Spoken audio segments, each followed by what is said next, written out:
Hello guys! Nandito nga po pala ako sa aming Cooper Court. Makikita nyo nga po pala maraming puon dito.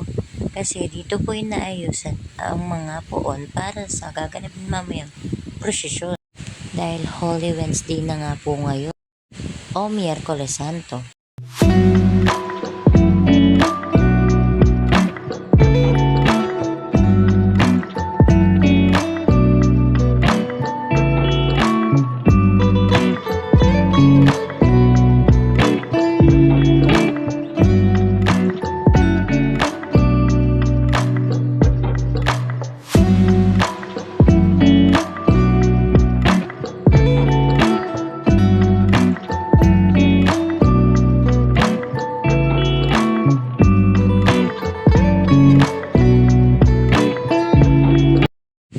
So hanggang dito na lang. That's all for today guys. If you like our video, don't forget to buy us a cup of coke or coffee and see you tomorrow. Bye!